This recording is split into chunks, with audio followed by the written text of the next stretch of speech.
Okay, hi everyone. Welcome to our event.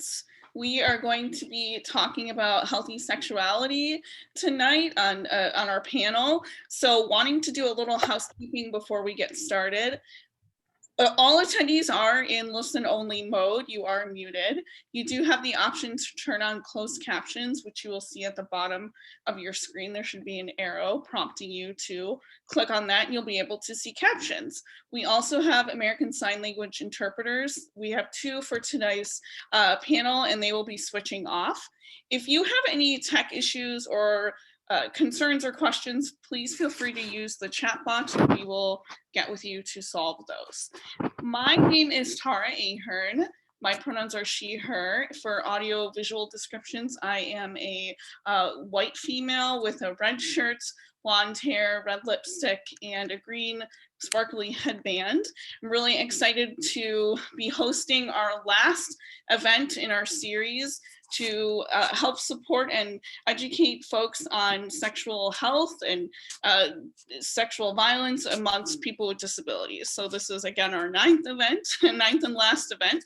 And we are really excited to have you all here. So the purpose of tonight is to really just talk about healthy sexuality and meet some really awesome panelists and hear from them. So without further ado, we're going to get started. I want to introduce our four panelists. We have Robin Wilson-Beattie, who is a Black disabled sex educator and parent. We also have self-advocates TJ Gordon and Brittany King with us, and Searah Deysach from Early to Bed, a feminist sex positive sex shop for everyone located in Chicago, Illinois. All right. So Maggie, do you want to start with our first question? Yeah, absolutely. Thanks, Tara. And my name is Maggie Arthur. I use she and they pronouns, and I'm a prevention educator with Resilience. Resilience is a member of the Illinois Imagines Committee, and super happy to be here helping sort of co-host. And quick visual description of me. I'm a white woman with very long, thanks pandemic, red hair, and I have glasses and red lipstick on as well, and a black shirt against a white wall. Our first question is for Robin. Robin, you say your lived experience is the most powerful teacher. So I was wondering if you could tell us about what inspired your work in educating people how to better access sexuality and relationships, and how do you use your lived experience to teach?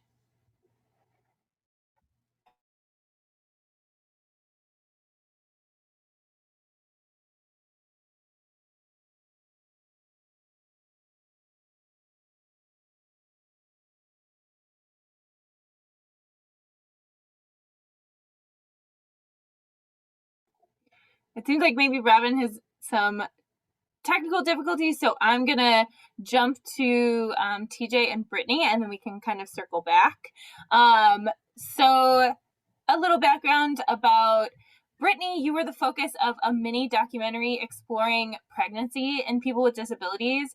I'm curious, how did you get involved in that project, and how has it informed your advocacy work around pregnancy and disability?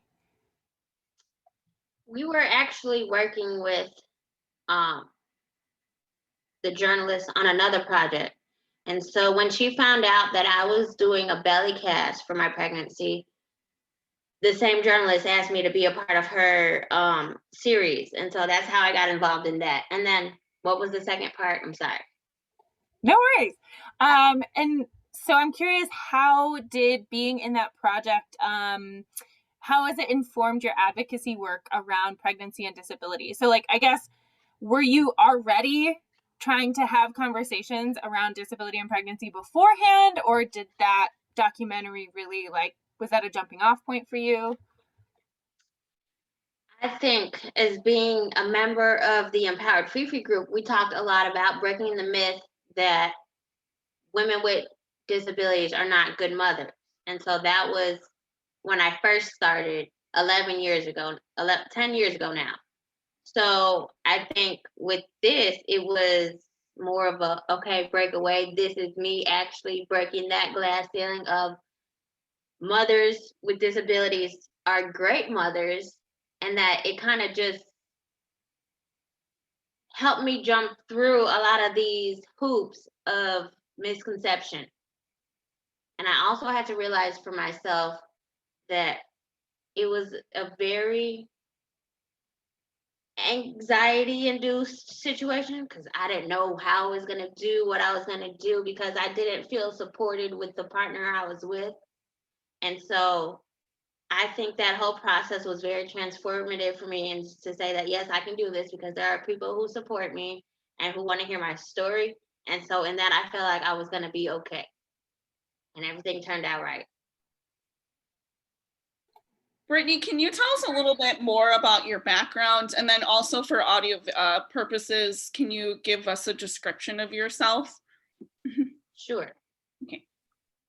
I am a brown girl with shoulder length brown hair. It's actually pretty straight and not as fluffy as it usually is. So, oh, and then I also have on a white t-shirt with a heart on it, and it's a U-neck collar. And more about my background. I actually had a stroke in September 2009 in my sophomore year at college. And so I came home to quote unquote get better. I was inpatient at formerly RIC, the Rehab Institute of Chicago. And the coordinator at the time did a presentation of the Empowered Fifi group. And so when I was released within the 3 months of being in rehab, I was like, yep, this is what I want to do. There are women with disabilities and they're doing what they need to do. And that's what I wanted to get back to, because I knew that I did not want to sit in an institution and just be awakened for exercise, because I could do that on my own, because I knew how to exercise and I was ambulatory. And so when I got discharged from the institute, the rehab, I not only started school again at Truman College, but I also joined the Fifi group. And so I did a panel about that recently, and I realized that being in the Fifi group and being in college all in the same time kind of helped me mesh together my disability pride, and that I had the right to be here and to stand up for what I needed and what I wanted. And that kind of pivoted me into a space where I am today, which I am now the coordinator of the Empowered Fifi group. And I am in a new relationship, and I am living. Yeah, that's great. Thank you so No, much. you're thriving. Did you say she's driving? Thriving. Oh, thriving. Sorry. She's thriving.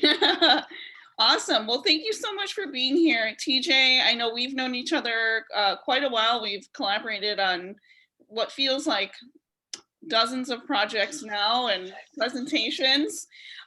So you're quite the Renaissance man. You're a researcher at University of Illinois at Chicago's Institute on Disability and Human Development. Can you tell us more about your work and just, anything that you want to share about your disability, relationships, and then also a description for those of us who, Sure, I like to describe myself. I am a handsome, caramel skinned African American male, cis male to be exact, with a black fro, black glasses, a nice smile on his face, and also wearing a white shirt that has pictures of lots of kids and a dog. This shirt, by the way, is in reference to The Sandlot, which is a baseball movie back in the day. And as far as my research work, I think you also alluded to how my research meshed with my self-advocacy. I think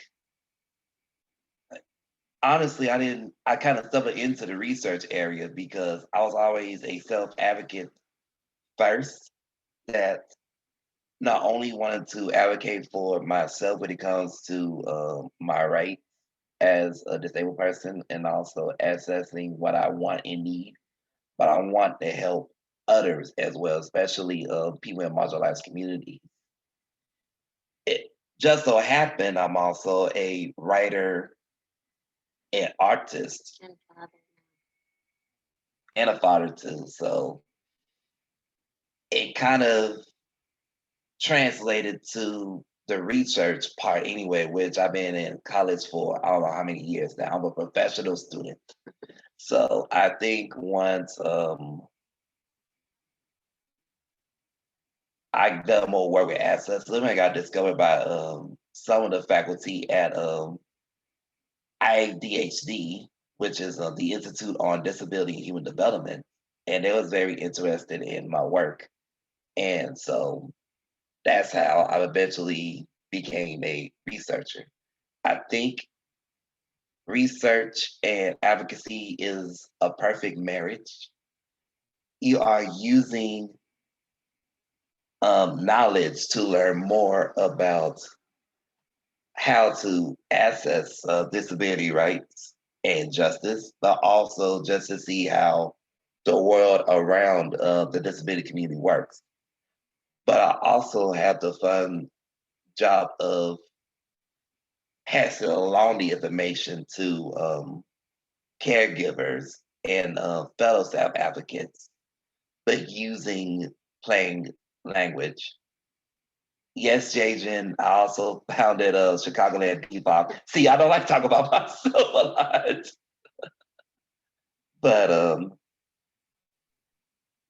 it's just a combination of using knowledge to learn more and sharing it with others without using the language of the researcher helps me not only be a better researcher, but also a self-advocate as well. And to Jay Jen's point, I am a co-founder of Chicagoland BPOC, or Chicagoland Disabled People of Color Coalition, which basically we are a group of disabled people of color in the Chicagoland area that promotes inclusion and disability pride in communities of color throughout Chicago and the surrounding areas. Thank you. So I want to stay with you for just a minute or two more, if that's okay. So, when we That's talk all. about people with disabilities and sexuality and healthy relationships, sometimes I think that is like mind blowing for folks, right? Even those of us Right. in the disabled community, whether, we're wanting those things or we're struggling with unhealthy relationships or struggling with our own sexuality or exploring sexuality or even understanding our rights as sexual beings and being disabled. So, I know you two have a pretty new relationship, and can you talk a little bit about, healthy sexuality and relationships and what that journey's been like for both of you, and how you've gotten to where you are, and what that means for you? What does it mean to have a healthy relationship and explore your sexuality? Go ahead, King. I think first we have to start with the beginning. TJ and I have known each other 4 years. Before this year, he decided to tell me that he actually had feelings for me outside of a friendship. So it was interesting because I had just had my baby and his baby had just gotten born. So it was like, TJ, you wasted so much time. What were you waiting for? And so this year we decided that it was time to start dating and see where that would lead us, because we're so good and close friends anyway. And I think that also kind of helped it, because he knew that I was getting out of a bad relationship with my daughter's father. And TJ actually wanted to fix the problem. And so I had to work with TJ in that. I didn't need him to retaliate for me, because I had already forgiven and moved on. and it was time to focus on us. And so I think in that whole situation, and then TJ also has issues he can speak on with the mother of his son. And so I think that was a good foundation for us to even start on. Yes, so pretty much I dated someone on the autism spectrum before Brittany, and as a result, it was a good relationship that produced our beautiful son Theo. But we broke up when he was about 2 months old. So dealing with that, and also dealing with caring for Theo from afar, while we made it work, it has been difficult. I won't get into further details because it's ongoing, and yeah, but it's been a process. But I'm glad Theo is fine throughout all this. So around the same time, I think Brittany already mentioned that she was also going through a thing with her child's father as well. So, and also the fact that we had the baby around the same time, so we was connected through that already, and with our work as well. And so I just decided to hell with it. I like you. Can we see how it goes? And it's been since May that we've been together. And so far it's been a great adventure. Awesome. Thank you. Okay, so Robin, are you back? Yes. Hi. Okay. Sorry about that. I'm in the worries. midst of a family emergency, so I If appreciate you it. need to hop off too, that that's okay. Whatever's best for you and your family. So we'll keep you here until you have to go, and then just tell us a little bit about yourself and your work.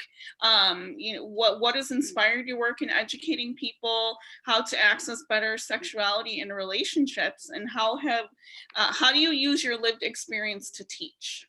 Okay. First off, yeah, I'm Robin Wilson-Beattie, and my pronouns are she, her.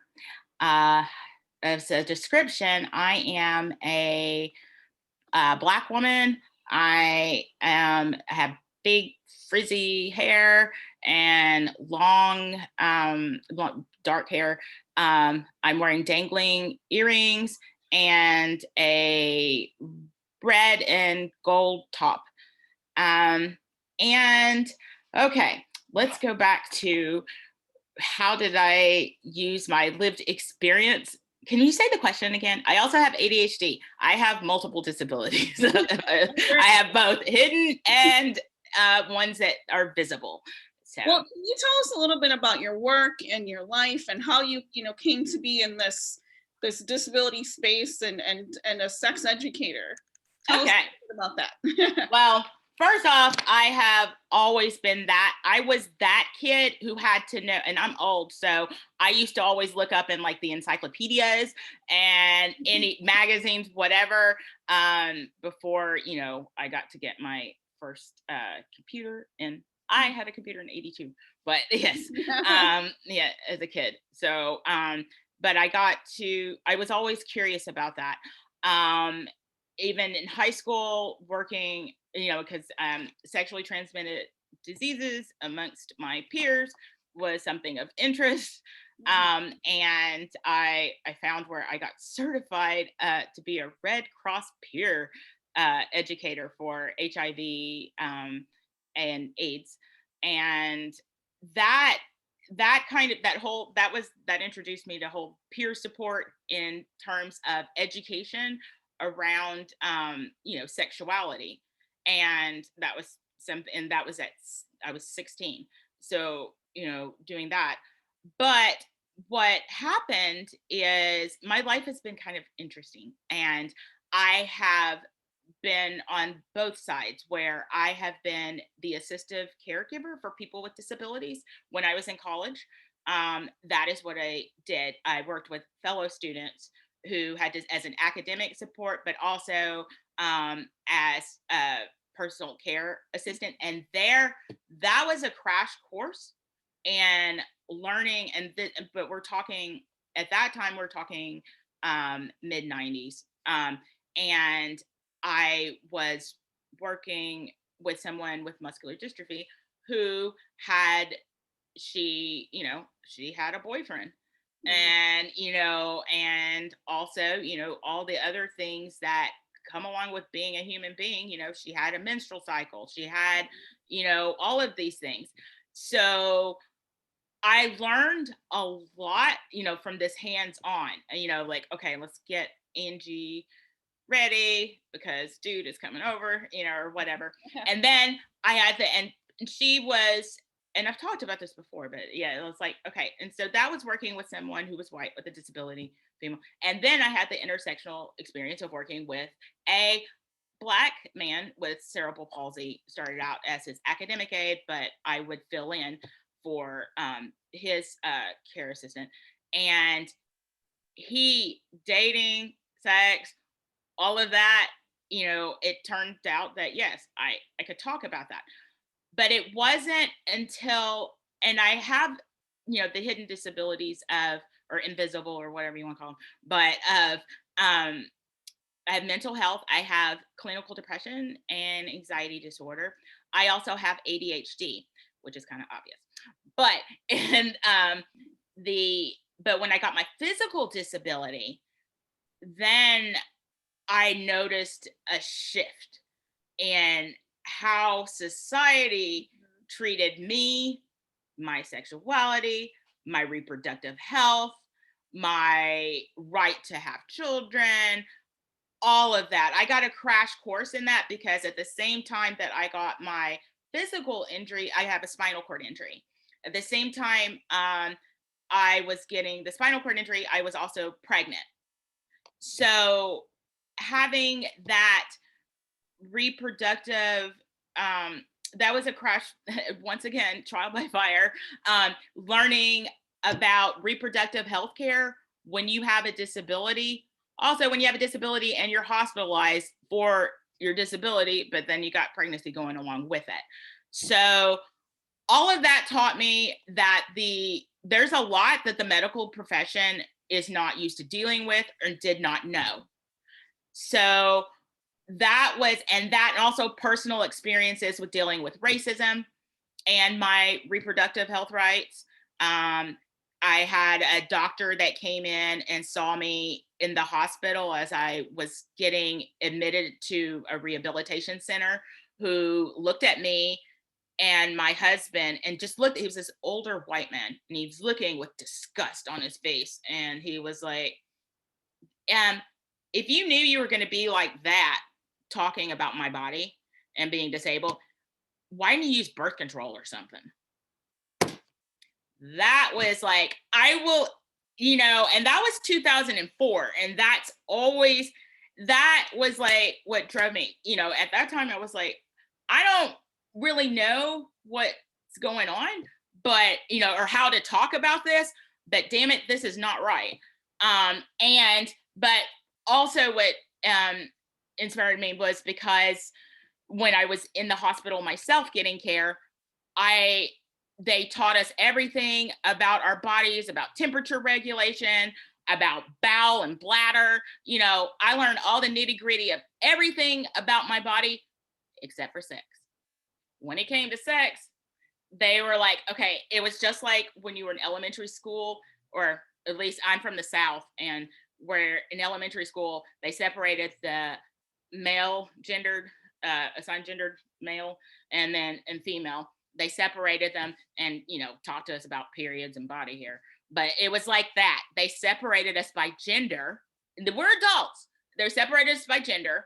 And we watched this film, this like 45-minute film that just raised more questions than what it answered. It also made it feel like you just give up, like, basically like, oh, just give up that idea of that intimacy you had beforehand and you can cuddle, and I'm just like, I just remember I was sitting at that time, I was in a power chair, because I am a quadriplegic, but when you first get injured, it will react. I'm incomplete, but I was like complete feeling.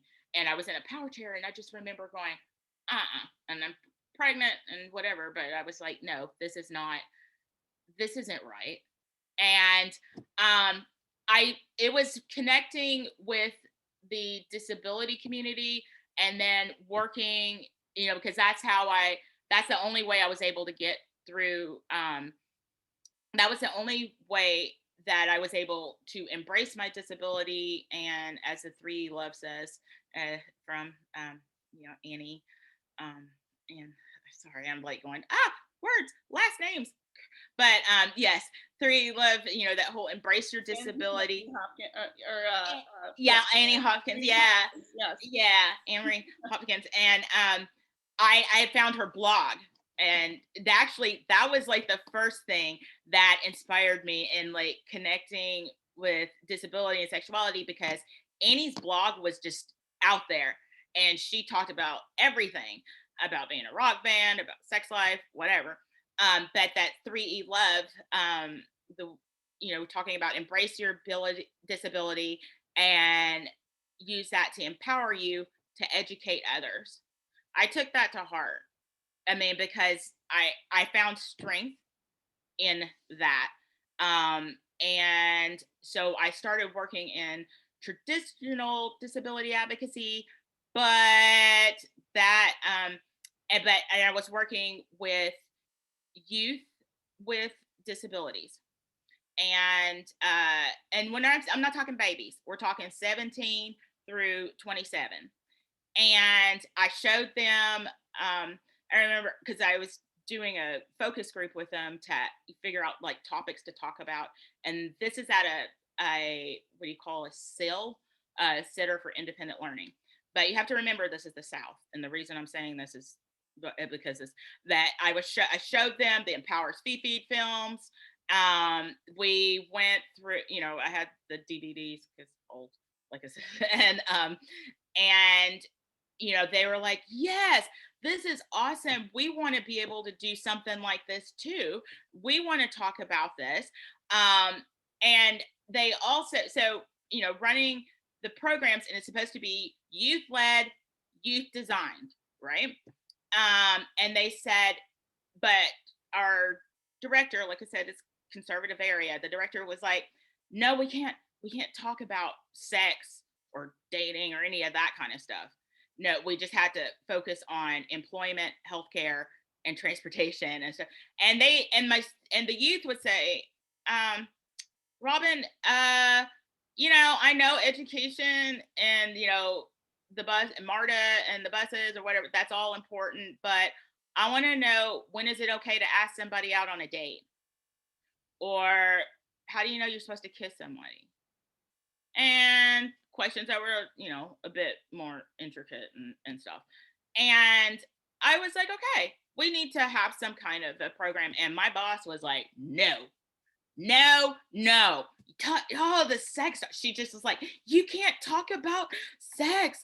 Oh my God. And I'm like, but it says youth led, and other states and centers for independent learning already have programs that they've established to address this. This is important. This is also from public health.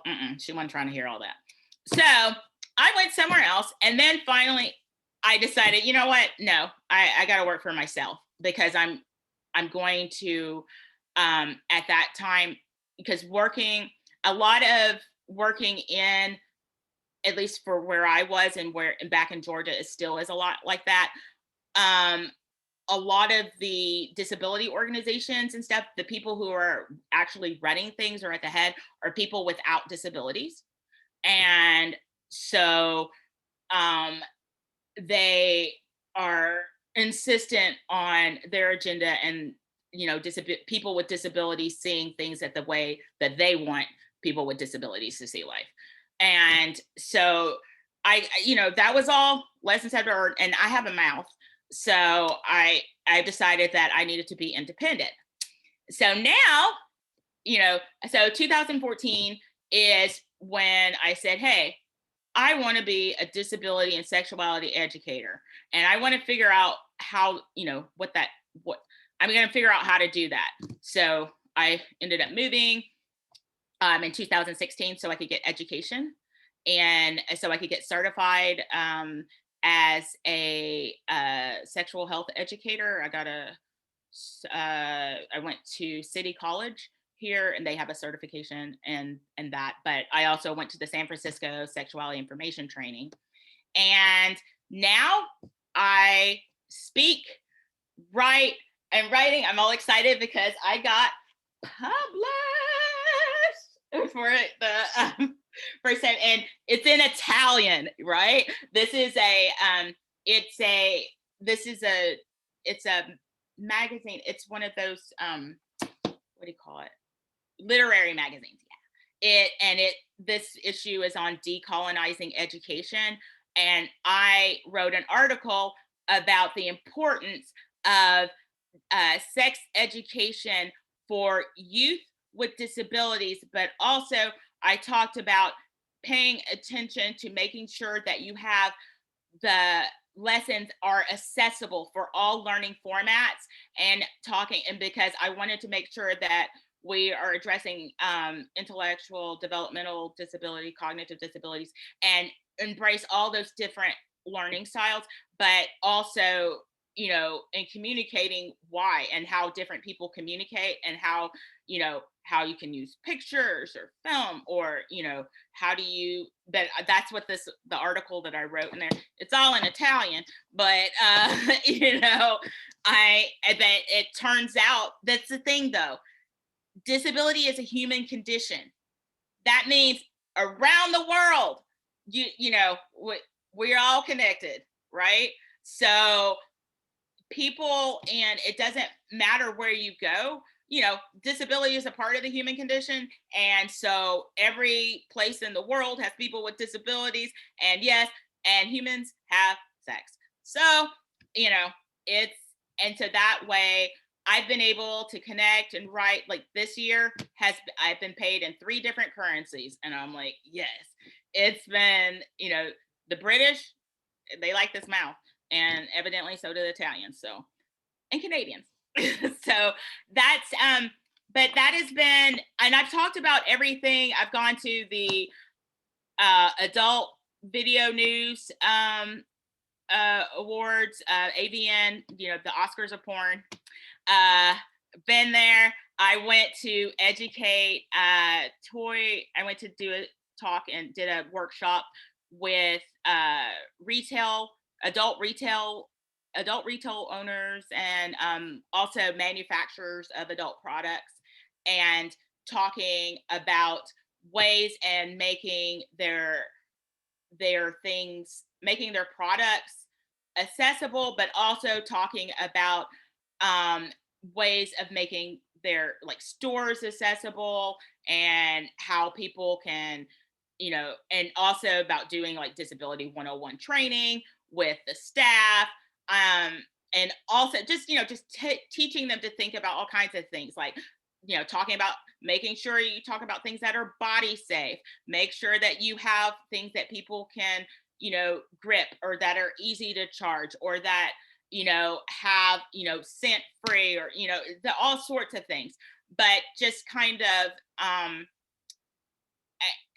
these days, like I said, it's just, I will talk anywhere and everywhere because it fascinates me. There's so many different intersections when you're talking about disability and sexuality. We can talk about queerness and disability and sexuality. We can talk about the impact of race, and I like to talk about that, on in gender and economics, because that all of these things, they all impact you on how you're able to date, how you're able to connect with other people, or how you're able to connect with the world. All of those things that impacts your sexuality. And so this year I love research. I was listening to what TJ was saying earlier about like in that research, and I can find all kinds of stuff, and I have found it like this sex work and disability. I have found shit from like the 1800s, 1500s that people been doing this shit for a long time. So, sorry, words. Anyway, but yeah, I mean, there are things that we have not, that I just didn't know, but I found, from history. I found that, a matter of fact, I've been in the middle of, I was writing a chapter about it, but, and I've given a talk on this. I found that in like 1800s, early 1900s, and also like 1700s, that in China, blind baby girls were sold to brothels, and taught to play instruments, to be musicians, but then when they were a little older, were made to be prostitutes, sex workers.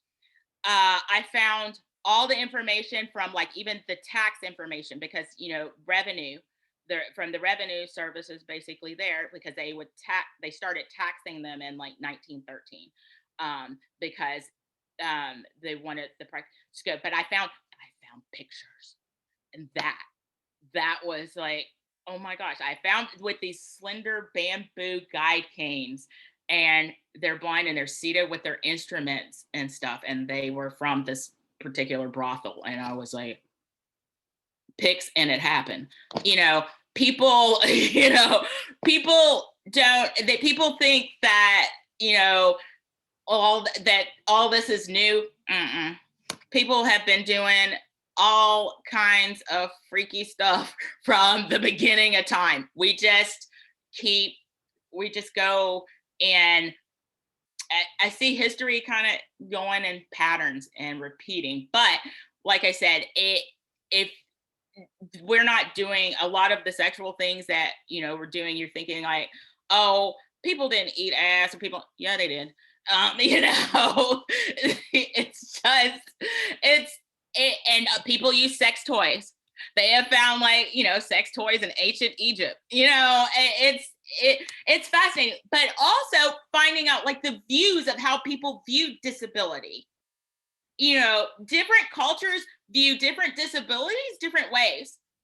I like the ancient Egyptians were fascinated, particularly by little people, and like it is an elevated status.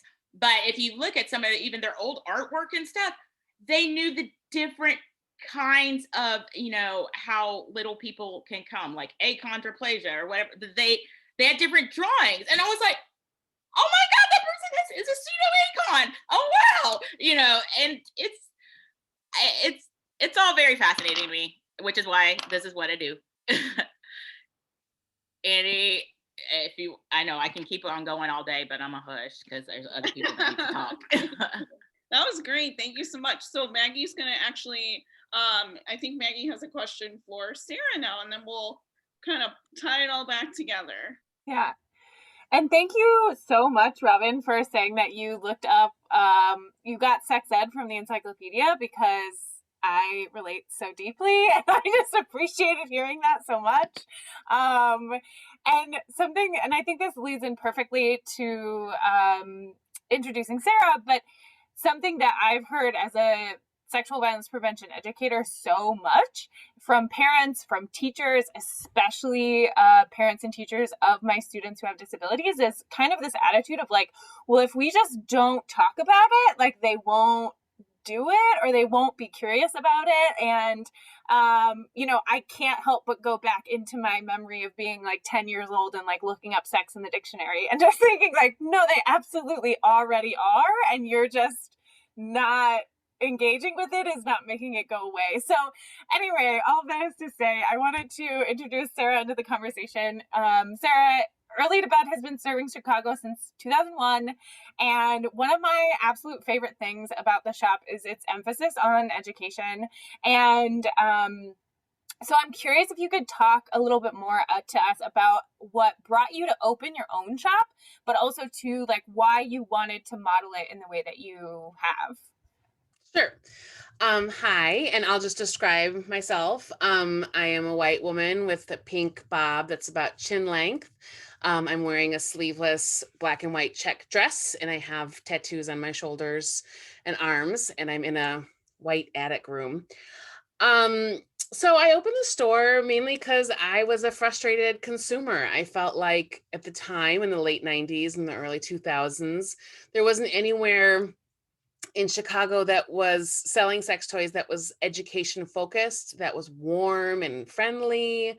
As a queer woman, I really felt as though none of the stores were staffed by people who could help me with any sort of real education or knowledge about my needs. They were all kind of creepy. I left feeling not sexually empowered. I left feeling gross. I knew and I felt very confident that, like, sex toys are not creepy. Exploring your sexuality is a really good, positive thing for anybody to do. And I wanted to create a space that was welcoming and inviting and that was for anybody, sort of regardless of what their interest or experience level, age, gender, sexuality, any of those things could come and they could be treated with respect, ask questions, find products that they wanted, and have an opportunity to really interact with somebody who would know about the products and knew about sexuality and all that stuff. So that's kind of why I opened the store. Thank you so much. And thanks for sharing that. Your experience is sounding like similar to mine and Robin's. And I'm guessing based on TJ and Brittany's physical reactions, they're in the same boat to while we were talking. So I want to kind of toss it out to the group. And I know we got to this a little bit already when we were talking to TJ and Brittany, but a question that came up during the healthy relationships conversation we just had was, how has disability overall impacted your intimate relationships? And so this is for anyone who wants to add anything on to sort of, maybe we've touched on it a little bit, but if you want to expand a little bit more. I can actually take that first because I wanted to speak to what Robin said and what Searah, your shop essentially has done before. So when I came into the Fifis, we were very much in Robin's mindset of like, okay, we're talking about all these education, employment things, but we're women, we're all women. And we have crushes and we have these needs and these wants. And we're not talking about that. So that actually, in my time as being a Fifi member, we created a reproductive guidebook for that very reason. And I think it was after Searah, your establishment actually did a presentation. You guys did a how to put on a condom session, and they're like, oh, well, we like sex. We don't know anything about it. And so we had to go into this whole reproductive care and how you ask your doctor. And that's kind of what's in the guidebook now. And I've decided for each new Fifi member, we will send them that guidebook because I have a stack of guidebooks that I need to get rid of. And so that's what I've decided to do with them. And then I think even in my pregnancy follow-ups and checkups, I felt like as the day was approaching for me to have my daughter, it was a lot of questions of, oh, so how are you gonna keep yourself from having another baby? Because I also have sickle cell, so I have procedures for my sickle cell. And so they're like, well, we don't want this to be, okay, so that made me extra high risk because I have sickle cell and I was having a baby.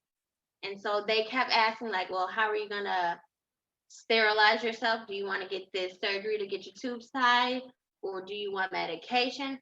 And so my thing, being the Christian that I am, I said, well, I'm not married to this guy who I'm having a baby with.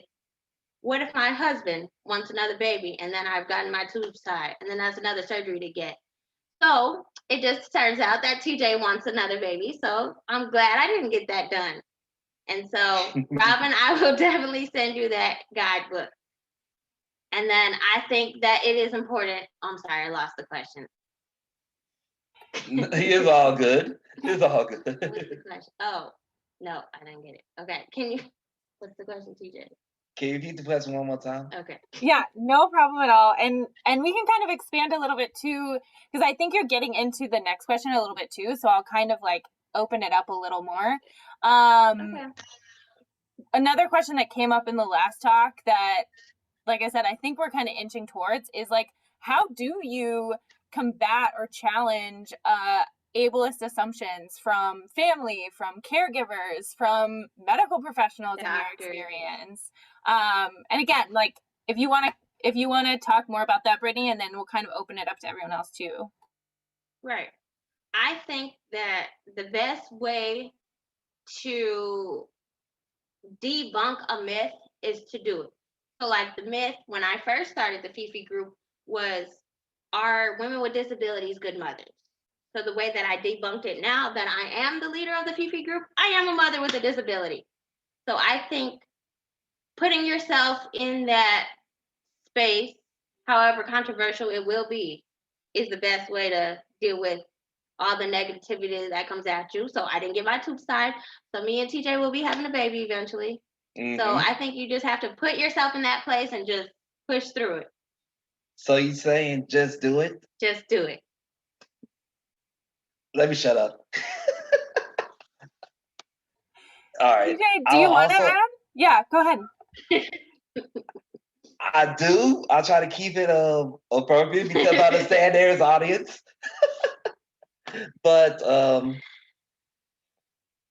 yes, when people see me as an autistic person, not only dating, but also as a father, initially, even when I'm dating or have casual encounters, I get all sorts of myths. It's either on one end, you too innocent for this.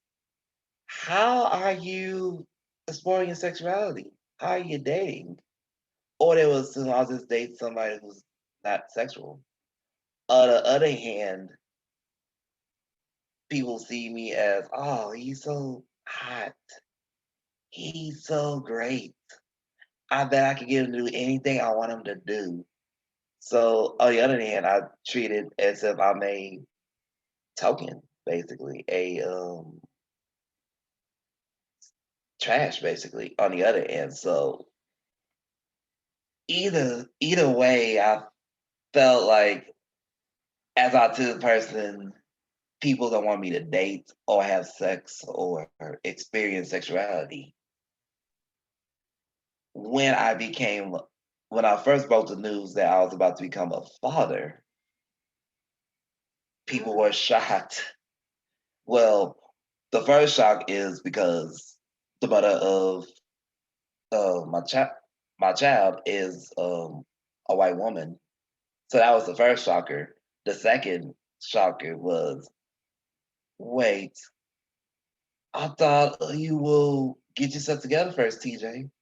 Or I thought you'll get married before you have a child.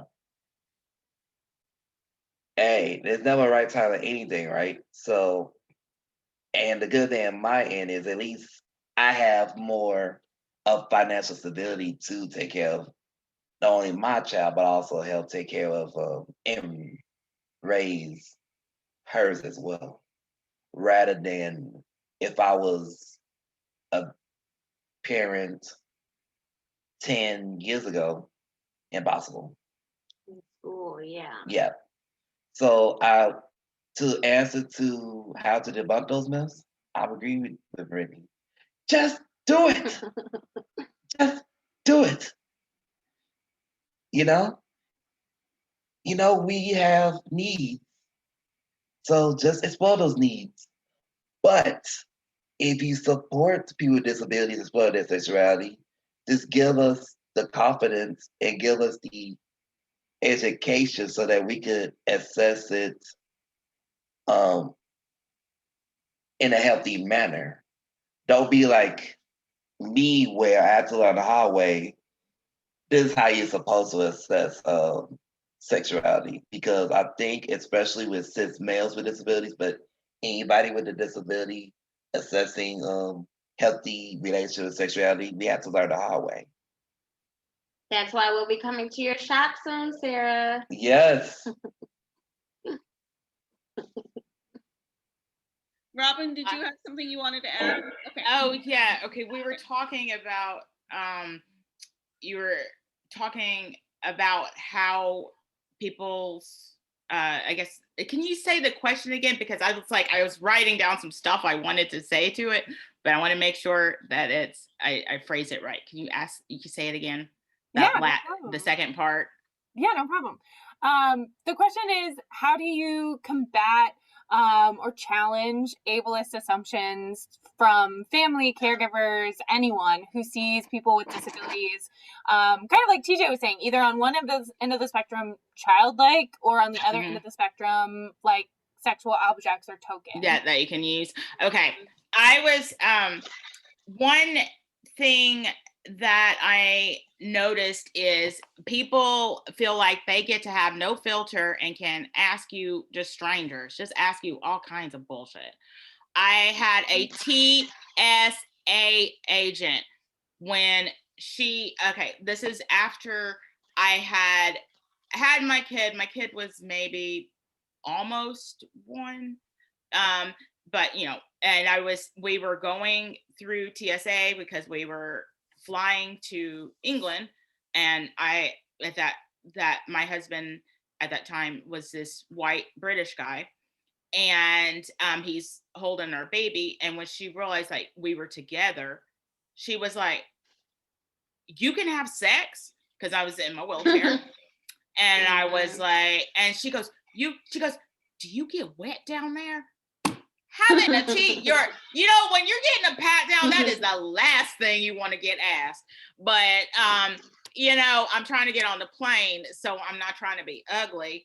But I also was really shocked because I was like, but she has that. But I found that people feel like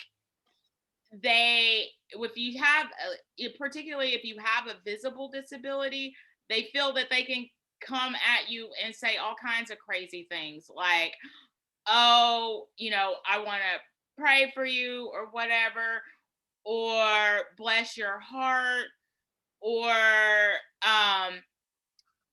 all kinds of stuff like that. But when they see you in a relationship, I love what TJ was saying, just live it. And Brittany were saying, they were like, just live that life. I'm not going to wait on anyone to give me permission to do that. But I feel like, so I did, like, I went online and dated because like I had a husband, and then we got divorced, and now I have another husband. But I have a 16-year-old child, and so I delved into the online dating. Holy shit. Okay, let me tell you something. First off, dudes will think, people think, oh, I like to say that D stands for disability, not desperate. I'm not trying to get with just anybody. And you shouldn't think that because I am a person. I am a complete person with all kinds of stuff. My disability doesn't mean that means I'm going to give you more passes in life for bullshit. No. I also got online stuff and when I'm talking, okay, there's like the online scammers. Like I learned all this stuff. Like the online scammers who, the lonely hearts type scams, they look for women with disabilities. They look for women that have disabilities and, like for the overseas scammers and like hot, whatever, because they're thinking, oh, I can get money out of her because this person is going to be desperate. This person is going to, be open except because they have a disability. And I'm like, I'm not sending you any money. I don't want, no, that's okay. But also it's just other people's reactions to, like, I had a thing. I'm always seeming to encounter people who want to run their mouths with some ugly stuff. but there was this, I had a physical therapist like come visit me in my home, right? Physical therapist is like, and she looks at the picture of me and my now husband, and she was like, that we had on the wall or whatever, and she's like, wait, that's your husband? How did you get it? Oh, you got a husband? You got a boyfriend at the time, boyfriend. You have a boyfriend? I can't find anyone to date me, and look at you.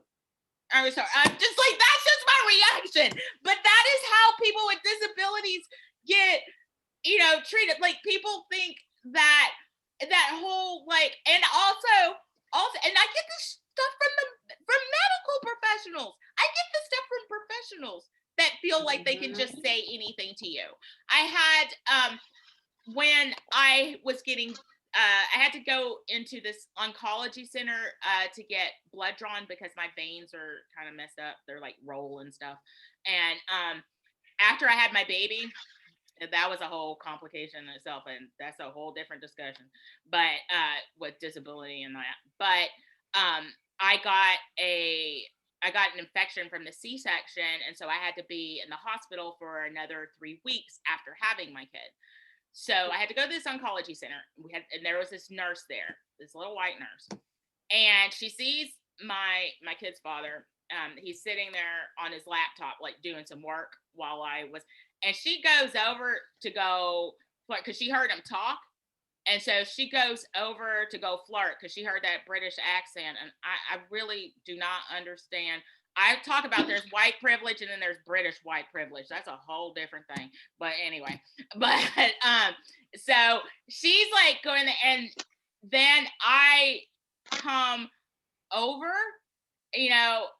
and she realizes that I am married to him. And she goes, she just couldn't help herself from the word vomit that came out of her mouth. She was like, oh, wait, that's your husband? How did you get a man like that? She literally said that. I was, what? And I just remember, and I was like, what makes this nurse think it's okay? Because there was like layers on them that. It could have been race, it could have been disability, it could have been because I'm fat. I don't know what it was, but that was what she felt comfortable enough to just say that. And people with disabilities, we get, especially if your disabilities are visible, you get all kinds of crap from just perfect strangers that think they have a right to question the right for you to be in a relationship, or the type, or who you get to be in a relationship with. Like, you just supposed to just accept anybody. Or I'm like, what am I supposed to do? Keep the good white man for you? What the hell? I didn't understand. I went off in the elevator, and there was this other white guy standing there, and he just was like, my wife is black too. After I got finished, I was hot. But yeah, that's kind of who that's, and and just making assumptions about what kind of relationships that you're going to have, what kind of things that you're going to be interested in. Trying to talk to my doctor about being involved, because at the time I used to be, but now I've gotten older and menopause has happened, and I'm not really that as interested as I used to be in BDSM, but I used to be a lot more into it. But explaining to my doctors about, I have to do skin checks to make sure that, I, didn't break any skin from when I'm getting paddled or whatever. And he just was like, he's not, I taught that doctor a lot. My OBGYN, he actually thanked me. It was just like, I've learned a lot from you. Yeah. But but he learned, just not to make, but also just like making assumptions that people make assumptions about the kind of relationship you can be in, also like about your sexual orientation. And I have to tell doctors, and I'm talking to them like, hey, you can't look at everything from this heteronormative standpoint, but heteronormative monogamous standpoint, because that's the other thing. I'm not monogamous. I am polyamorous, and that happened to be a thing, because when, like, surgery, when you come in and you have two people there to say, your loved ones with you, and that was another one of those, she has two men and I can't get one. And I'm like, what does disability just means that, you're not an attractive person? That what it says is like, oh, well, you're not worthy, whatever that means. And so living that life, just being out there, living life. And for me, I'm just learning, I've learned to make in talking about this and stuff like that, is like learn to make my personality, I guess, work for me, because it could also work against me, because I can be very plain spoken. But I think that's been one of the best ways I've been able to deal with the ableism, is just by just being out loud, living my life out loud, doing what I want, going where I want, being with who I want. Right. And but it's not always easy, and it's not like those comments and stuff don't get to me, because they do. Mm-hmm. But I have used that to I'll incorporate all those things that I learned from that in my lessons, because all of that stuff taught me, I recognize the privileges that I have, like around like healthcare or access to financial resources and things like that. So I realized that my experience is probably, I can imagine, I think that it's probably a little muted, because I'm verbal, and I'm imagining, what in the world do people who are nonverbal or have speech barriers accept? So I have one thing that I do notice, like all of the men that I find myself in like committed relationships with, they do have some sort of a disability. And I found that, because having someone who understands that, like both of my former husband and my current husband are both on the autism spectrum. And and my kid is also on the autism spectrum. And so, I have, my boyfriend has a mental illness. And so that has been, and I just realized that, and I was like, I guess I find people that I gel with, but I find people who also can understand my experience of disability, even though that, so that's been it's been a journey, but it's been something that has it really has empowered me, because I'm like, okay, this is why this experience was trash, and I'm going to tell other people that this is trash, and I'm going to write about it, and they're going to pay me money to listen to me talk about how this is trash. Well, thank you so much. Okay, so we're at 7:06 now, so I want to be conscious of time. Searah, our next question's for you, and we want to hear more about your experience, supporting people with disabilities through your work. How do you see sex toys coming into play in terms of connecting to one's body? Do you have suggestions for people who may be wanting to explore sex toys, tools, or resources? What's that been like for you? Sure. Absolutely. I mean, we have worked with a very diverse population since I opened, and that was a lot of the mission, is to, kind of meet people where they are. I think sex toys for people, of all sort of experiences and abilities can really help you to connect to your body, and to just because they bring pleasure and they make your body feel good. And for some people, that it can be harder to achieve if you have limitations or abilities that make it harder to touch yourself, that make it harder to apply pressure.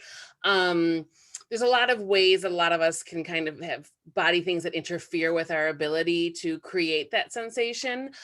So sex toys are tools. I mean, they're toys. They're fun. I like to frame them as sex toys. I'm not really one for calling them like more, body massagers or whatever, because I feel like we need to talk about them as being fun. But I also think they can be really important tools for self-exploration, for sharing sexuality with partners, for learning about our bodies.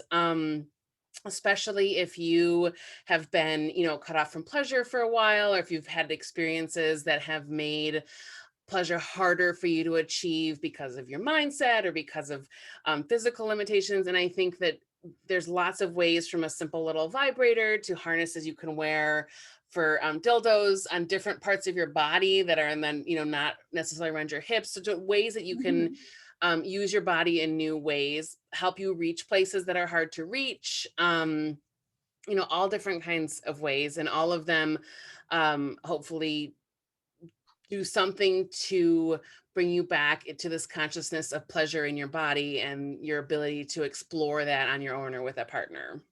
Okay, so what if someone really has no idea where to start? What's a good what would you say if someone came in and they're like, I don't know, what does that look like? Where should they go? Every day. Yeah. Oh my goodness.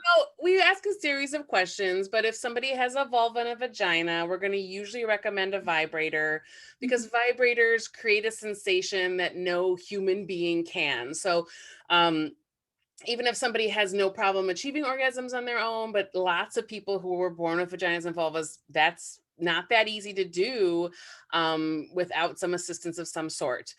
So we usually recommend something like that's easy to hold, something that's easy to use. And good businesswoman that I am, I always recommend something inexpensive for your first one, because I want people to try toys. I want them to have the experience, and I don't want anybody to be like, oh, that toy sucked, now I'm out of money and I can't get a new one. I would much rather have you come back and we find something else for you. If you have a penis, or you're getting a toy for someone with a penis, we're going to recommend starting usually with a masturbation sleeve, something that creates a unique sensation on the penis, something that you can use in different various ways with yourself or with a partner. And then for kind of anybody, a lot of people come and want to explore backdoor action. And so we have a lot of options for anal play, which can also be something that anybody of any gender, sexuality can experience. And sometimes people, whatever's going on in the front is not functioning in a way that works for them. And, doing anal play can be a great way to kind of tap into another pleasure area. So it is a lot about kind of working with people. We have some kits we put together for beginners so that people can just walk in and get something without having to have a 45-minute discussion with us. But we also really love just kind of helping people find, like, what is it that you like? What are you looking for? What's your experience? What are your needs as far as what you can hold on to, what buttons, if you have trouble seeing, you want something that's going to have, more stimulus as far as how you're touching and feeling. So it's a lot of kind of troubleshooting or exploring on a personal level. Great. Would you be able to put your website into the chat for those? Yeah, and could you actually tell us the website also for those who may be watching the webinar recording? Yeah. It's earlytobed.com, and it's early and then the number 2 bed.com. We are sadly right now closed to in-store shopping because of COVID, but we are answering the phone and our emails, and we can really help somebody over the phone or via email walk through our collection, learn about the different toys and all those fun things.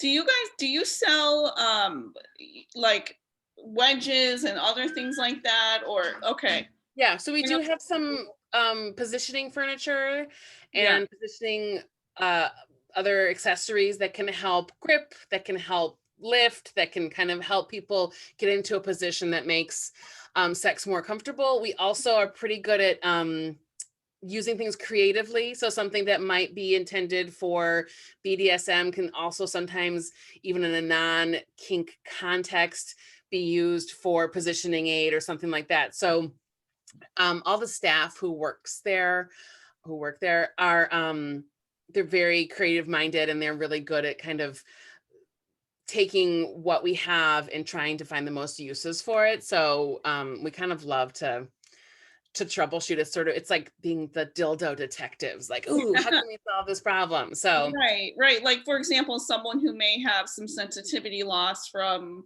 an injury, say like a spinal cord injury, that doesn't mean that you can't experience pleasure or explore some of the ways that may make it a little easier for you. And so if you are watching the webinar, we want to encourage you to explore this and just see what's out there for you. And there's lots of people who are going through these similar things, and so we hope that everyone can just kind of start where they are, as you mentioned earlier, Searah, meet people where they are, right? Yeah. And the one thing I just really quick want to say is one of the things too that we really talk a lot about at Early to Bed, and that I'm really passionate about, is also expanding our idea of what sex is. Like, a lot of people, sex is the P and a V, and that's where we think about it. And for a lot of people, that's just not what brings them pleasure. That's not what works well for them. It's not the parts they have going together, or you're alone. And so we really also love to help people figure out what is going to be sensual, what's going to be intimate, what's going to be pleasure-based,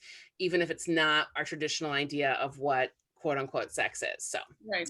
I encourage everyone to have their mindset be more expansive. Right, absolutely. Yeah, and the reason that this series started was, really to talk a lot about sexual trauma and sexual violence. And so, when we talk about sexual violence, that's one thing, but then as survivors, there's recovery. As a survivor myself, there's things that you want to be able to do again comfortably and safely and happily, and have relationships and have sexual relationships, right? And so I think that using adaptive equipment or sex toys, these are things that can make it easier, it can make it more fun. And so I guess I would open this up for anyone. A question around, we know that, again, that many people with disabilities have experienced trauma, either sexual trauma or medical trauma, or just people not respecting their consent. So what advice do you have for anyone who's trying to connect to their sexuality when they may have trauma, shame, or anxiety around their bodies? Brittany, looks like you've got something to say. Did you want to say something? No, I was reading. I didn't know I was unmuted. Okay. He was muted. Okay, anyone want to take this? This is a big one. Can you repeat the question again? Sure. So really just any advice for people who are trying to connect to their sexuality, maybe post-trauma, or, in dealing with disability and shame and anxiety. Similar to Robin, I've had experiences in the medical world. I've had doctors say, oh my God, I can't, you're so lucky that your husband married you, given all of the things that you're dealing with. And that's the feelings that you feel about that, you start to internalize, and I think that when you want to explore your sexuality and relationships, it can be really, it can put you down a lot. So, I know I felt that, and I know other disabled people who have had those experiences. And so, what are some thoughts that you've had, or maybe some advice that you would give to other people who are maybe looking for relationships? And again, embracing this idea that we don't have to be monogamous. We don't have to be, we don't have to have relationships with that are, like exploring sexuality and gender identity, though, knowing that those things are really important. TJ and Brittany, what are your thoughts on that? What advice or points of encouragement would you offer? I think I've had experience with that as well, in that when I was with my daughter's father and I was transitioning, to TJ, it was like, well, he's cute, he's handsome, he's this, he's that. Why don't you just stay with him? And I was like, no, because I'm kind of over that. And so I think my advice in that situation would be to make sure you are healed first, because you can't be, I didn't want to bring my trauma to TJ. So you have to make sure you are solidified. And I think that's why he probably waited so long in approaching me initially, because we both needed to heal ourselves before we could move on into a relationship between us, because of what our past was. And so I would recommend that you make sure you are healed, whether it be from trauma or from previous situations. I think that there is a lot of value in that self-healing process, because I know I spent a lot of time even before TJ in that relationship where I was like, okay, I'm done. And I got to kind of clean myself out so that when I'm done and I'm out of this physically, I can be okay. Because I know even recently, TJ had a joke about violence, and I was like, and he thought it triggered me. And I said, TJ, it's not the violence that triggered. Okay, so I'm at a place where I'm no longer triggered. I just didn't want to joke about it in general. So you have to make sure that you are healed yourself before you can take that next step. That would be my advice. Yeah, and it sounds like it sounds like you're talking a lot about advocacy too, right? So advocating for yourself and what you need and what you want, and prioritizing that, and knowing that you are of value and that your rights are important and that you have those rights, whether you sexual rights as an individual, in all of our identities, right? So it sounded like that was something that's really grounding and rooting that I think people can refer back to, just knowing that, you know, being an advocate is really centering and important for us. TJ, were you gonna say something? I like to add to it as well. The reason I think my past relationships didn't work, well, partly, of course, because I had to learn some things about approaching women and respecting people in general. But also, part of it also, but mainly in my case, is because, see, when you have a disability, people want to date you, of course, in general, or have sex with you because of what they see out of you. In this case, they think, oh, because I'm autistic, I'm this exotic figure, I'm easy to access, even though I didn't want people with easy access to whatever. I want people to understand who I am, even if they don't understand me completely. So, my advice to people who want to explore relationships or sexuality or whatnot, find the people who are willing to understand, not compromising themselves fully to understand you, but rather work with you. Supports are important. Very. And for those who don't know, another reason why I initially shied away from dating Brittany, because before Brittany, I was fully polyamorous as well. And she has different opinions on that matter than I do.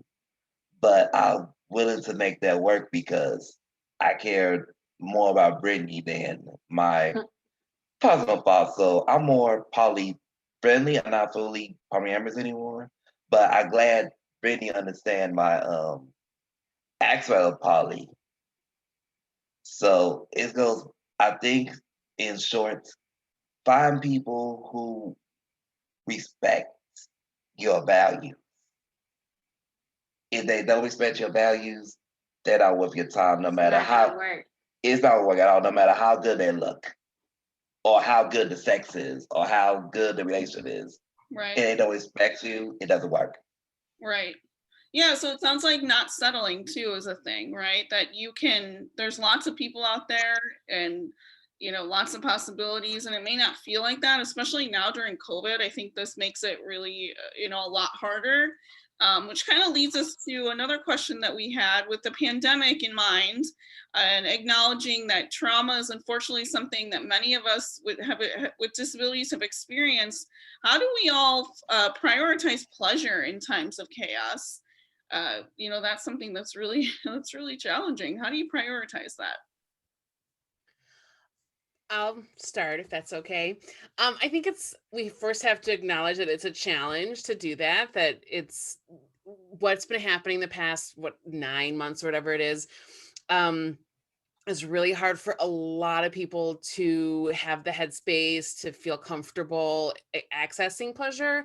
I think it's important to remember that pleasure is also part of self-care. I feel like we're really good at talking about self-care. We're really good at talking about taking naps and having tea and all these things that we can do. And I think that we need to talk more about how masturbation or having sex with your partner or masturbating with your partner, if that's all your time and energy level can really handle right now, is part of self-care. It's part of your whole body.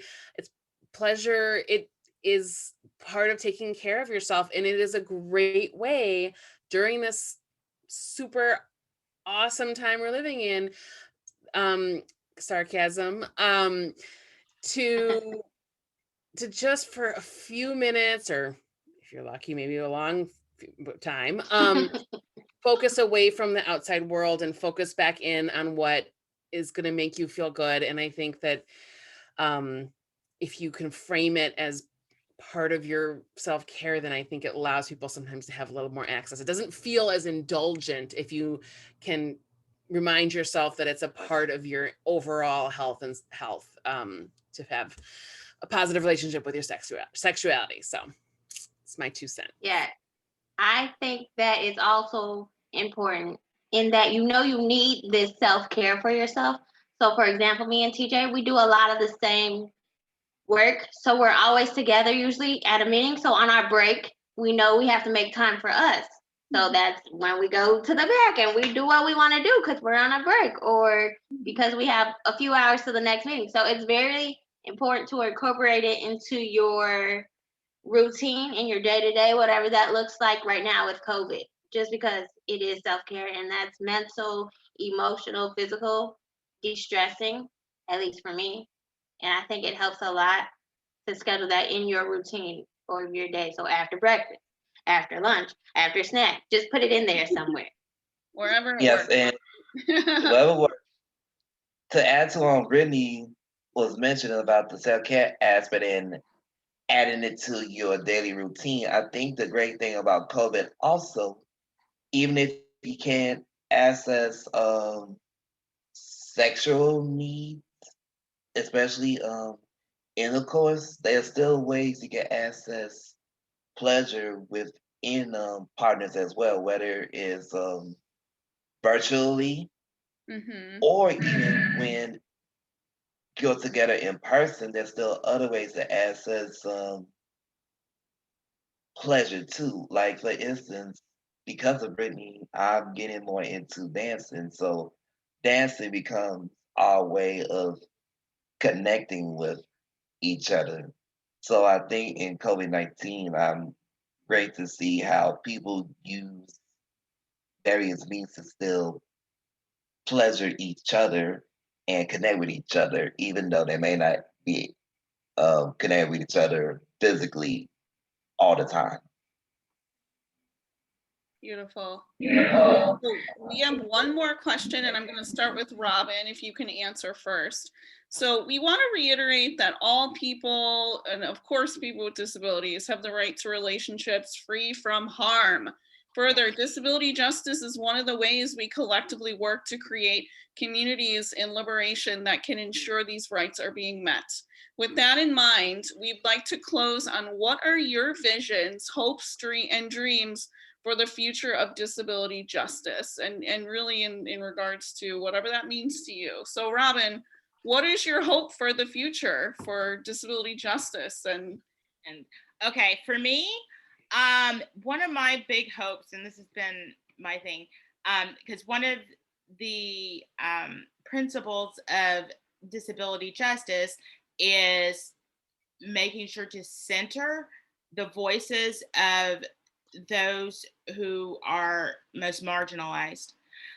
I have actively been looking to connect, collaborate, find a sex educator with intellectual cognitive disabilities who is because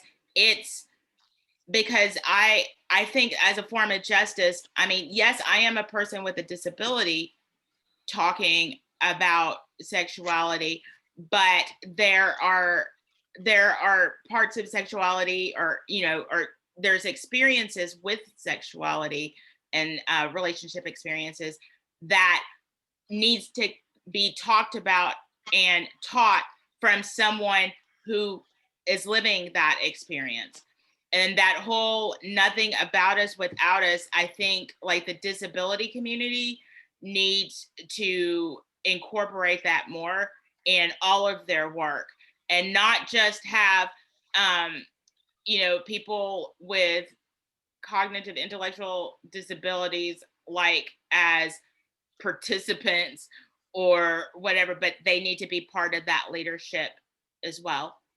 Because and I mean, I've been thinking about disability justice a lot because I'm trying to write a book about sex work and disability from a disability justice standpoint, because I want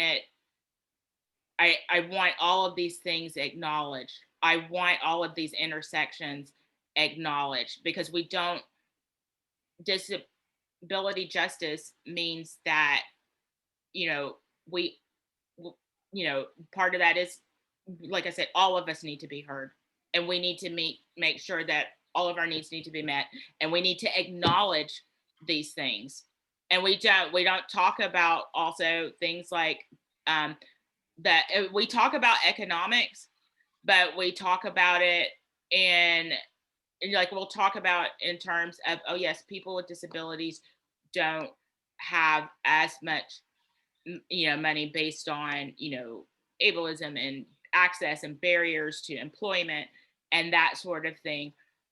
But also, I don't know, there's a whole bunch of other stuff. I'm like, we got to change the way we think about money, and what does that mean, and what does that mean in terms of valuing a person, or valuing their input, or or valuing their participation. And so I'm thinking a lot about that, and thinking of ways that in my work that and my things that I do, that especially around community or whatever, that it is accessible to that can also be like language. Like I'm writing this book, I'm writing it, I don't care, it's an academic book, but I'm writing that in plain English. I'm plain language. I'm writing in plain language, because how am I going to talk about disability and what these people are going through if the people I'm talking about couldn't even read it and understand it? I'm not going to be using all of this jargon that doesn't, that is pure, like I feel like it's purely for stroking academic egos, because I'm working with an academic publisher, but I'm like, guess what? This is not the book. I will write this and it will fill all of the requirements, but I want it to be accessible. And that has to be, I can't just be talking about that. I can't just talk to talk. I got to walk that walk, or roll that roll, or whatever, or limp that limp. But, I got to do it as well. I got to put I have to live that and not just say it. So. Well, thank you. Okay. So, Searah, what are your hopes?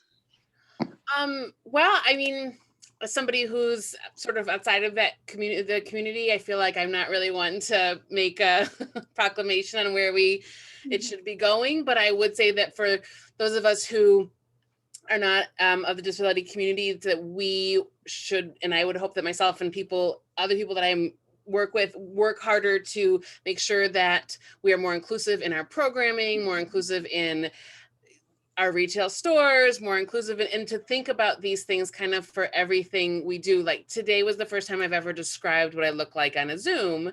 And it's something that I'm going to think about next time I'm doing a Zoom. And I think that those of us outside of the movement can do better to be more inclusive and to learn from other folks. And so that is what I'm going to take away from this, and what I hope that people like us, like me, do. Awesome. Thank you so much. Okay, Brittany, TJ.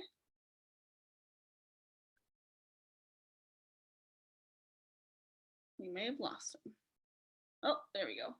All right. Brittany had to step out for a few moments, Okay, no worries. but I could definitely speak on disability justice. Okay. Basically,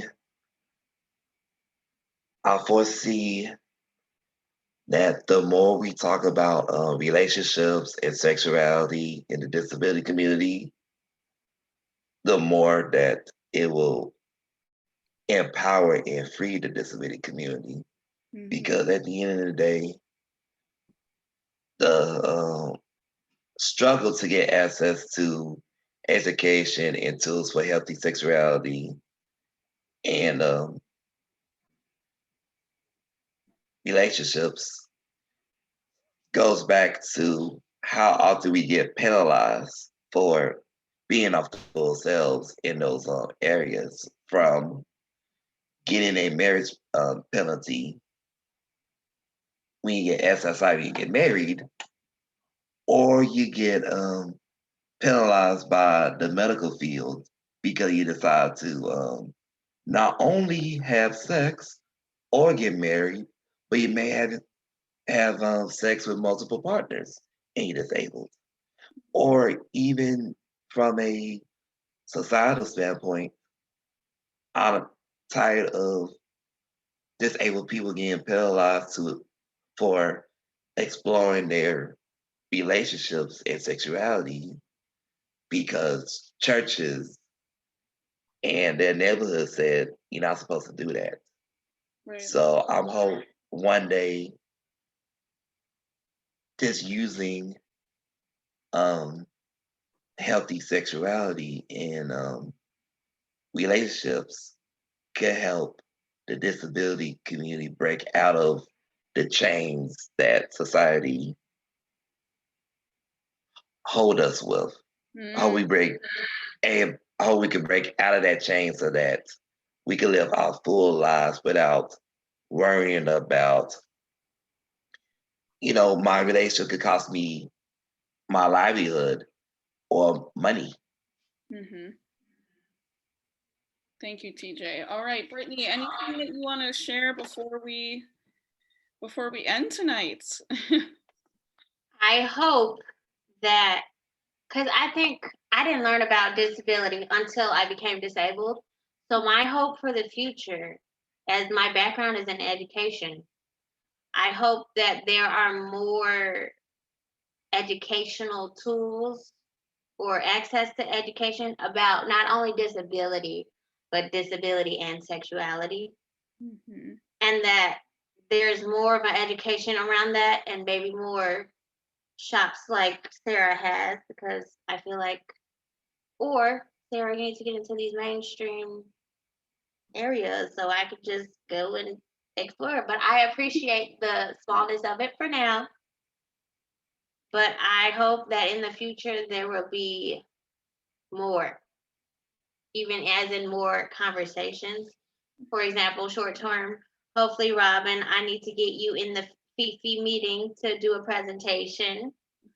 And then just having conversations like this more often, and maybe like quarterly, or like where people can come and just do a simple Q&A, because I think there's a lot of uncertainty and fear maybe around sexuality as a basis, like even before disability, but then adding disability on top of that, is very anxiety ridden, and I want to hope that that gets alleviated in the future. Oh, what a great way to end. I want to thank all of our panelists, TJ, Brittany, Robin, and Searah. We adore you all. This has been so enriching and informative. Thank you for your time and your energy and your talent. We appreciate you all. For those of you who are watching this webinar, thank you for attending. And I hope that you all have a great night, have a great holiday season. Thank you so much. Bye, everyone. Bye. Thank you. Bye.